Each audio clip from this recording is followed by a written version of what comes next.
From the studios of Boise State Public Radio News, more Idaho Matters right now. I'm Gemma Gaudette. It's Halloween, and we're continuing our Haunted Idaho theme today. So this time with a tour of ghost towns in Idaho. The Gem State has a large number of abandoned towns, and many of them have been grown from mining operations that went bust. One local blog, The Traveling Spud, is a one-stop shop for travel adventures, and it has a great list of Idaho ghost towns that you can visit, including one or two that might be haunted. So joining us now is the Traveling Spud herself, Katie Williams. Katie, welcome to the show. Hi, thanks for having me. So Katie, when did you decide to start traveling the world? Oh my gosh, I got the travel bug when I did a little service trip in Ghana, Africa in college. I grew up in Idaho in Twin Falls, and then I moved to San Francisco, kept wanting to travel all over. I started my blog about 10 years ago to kind of pay ode to Idaho, my home state. And then I went and traveled the world for a year solo and moved back to Idaho. I love Idaho so much. And now I've lived in Boise for about 7 years. So I just have had the bug and I just can't stop it. Okay, so with that said, I'm curious about why your blog is called The Traveling Spud. I mean, I kind of love the name, I have to say. I mainly did it because, okay, A, I love potatoes. And then B, I was living at the time in San Francisco and I did miss home. And I thought, okay, I'm from Idaho. I'm just going to call myself the Traveling Spud. And it's clicked now. My friends call me the Spud. It's kind of just a thing now. And I don't think I'll ever change it. Okay, and you've got a blog that's called 12 Spooky Ghost Towns in Idaho with a little about each one of those. So let's start with Silver City. Okay, Silver City. It's actually located in northwestern Idaho, southwestern Idaho, but northwestern Owyhee County. And it's actually listed on the National Register of Historic Places. And in 1800, it was actually a gold and silver mining town. It had a population of booming of 2,500 people, which you can imagine back in the olden times, that was a lot of people. And now it's pretty much busted. There are a few residents that still live there. And you can actually stay the night in a spooky, in an Idaho hotel. It's called Idaho Hotel. It was established in 1863, and it is potentially haunted. So you can stay there if you kind of want a little spooky night. And then there's a few other shops in town and you can kind of walk around, but there's not a whole lot. It's definitely a ghost town in Idaho, and it's not too far if you live in the Boise area. Okay, so you said that, the hotel may be haunted. So have you ever experienced anything in Silver City? No, I have not stayed there, but I've heard that it's definitely a spooky time. I'm kind of a little wuss when it comes to spooky stuff. I think I want to stay there at some point. We'll see if I can get the courage. Okay, I love that. I like your honesty. Okay, you mentioned Wallace as one of your favorite places, and you really recommend this to folks who are visiting. So take us up to Wallace, and let's start with a guided underground mine tour. Yeah. So Wallace is an old silver mining town. And it's actually not technically a ghost town, quoted ghost town, because there is a population of about 1,000 people. However, because there's been boom and bust, it's kind of like something I like to consider a ghost town. So there's a Sierra Silver mine tour where you can actually go down into a mine and experience what it would be like to be a miner. My husband and I did it last summer, and it was really eye-opening to see the conditions that these miners were working in. There actually have been lots of different mining issues that have happened, like explosions and stuff like that. So during the tour, you get a whole play-by-play of different things that have happened in the area. They'll also talk to you about Wallace in general.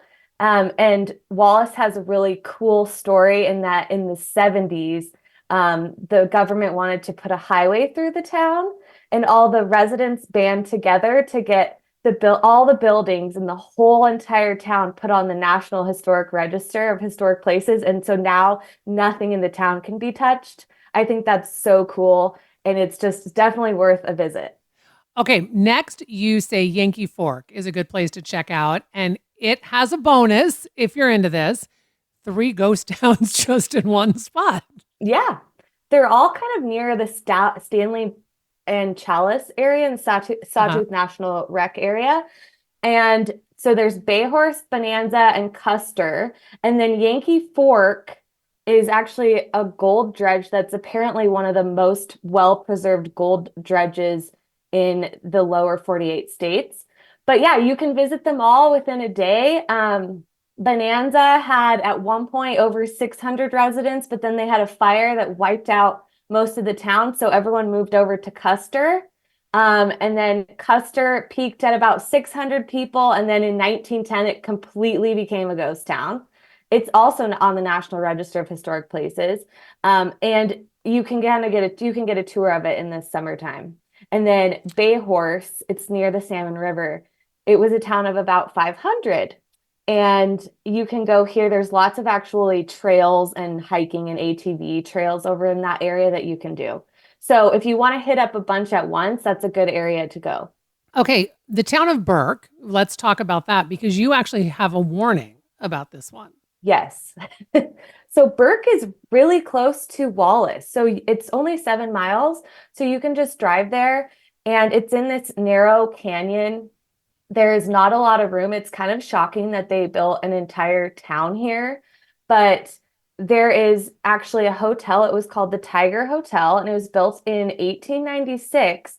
And they realized when they built the hotel that they had a train and they couldn't fit the hotel and the train. So there's a train that goes through the hotel. The railroad goes What? through the lobby of the hotel.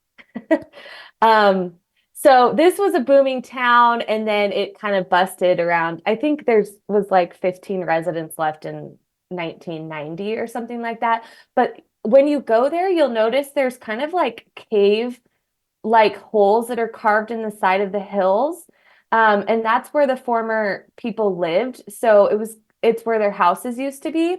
But then you'll see this huge structure and you can't really go too close to it. My husband and I went last summer, and you can't go too near it, Hmm. but and you do not want to go close either because there's paranormal activities have been discovered here. There's also lots of like sinkholes and just you could get yourself in huge trouble.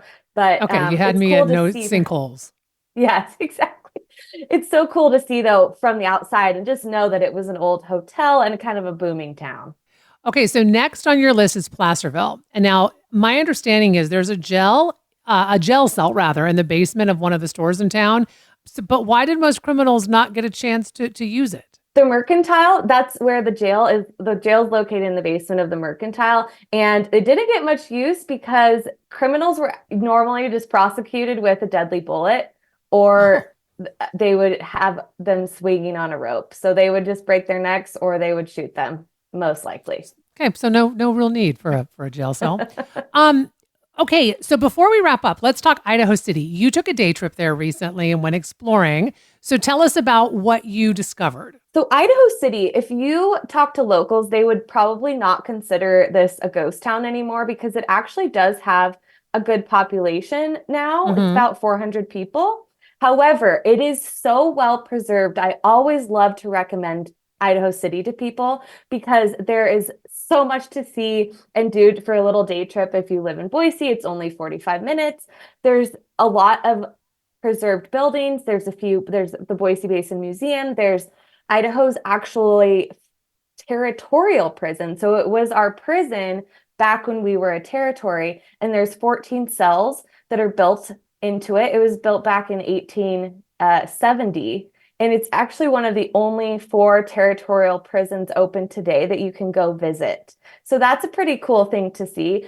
And then as you walk through the town, you can check out the pest house, and there's little old replicas of what the homes used to look like. It's definitely a cool, spooky vibe, I would say, to do during the Halloween season. Okay, before I let you go, very quickly, what would you say is your favorite thing about travel? Ooh, I think my favorite thing is just that is meeting new people in different places all around the world and seeing that they really want similar things to maybe you or me. I think that we're all kind of connected in this way. And it's just really special to see that you may be eating different food, doing different things every day, but we all are pretty much the same. And I think that's so special to see in all the countries that I visited. Thanks so much for listening to Idaho Matters. Boise State Public Radio and Idaho Matters are members of the NPR network. It's an independent coalition of public media podcasters. You can find more shows in the network wherever you get your podcasts. I'm Gemma Gaudette. We'll see you tomorrow. The candidates for November are set. I know Donald Trump's type. Between now and Election Day, we are not going back. A campaign season unfolding faster. Kamala Harris is not getting a promotion Than any in recent history. Make America great again. Follow it all with new episodes every weekday on the NPR Politics Podcast.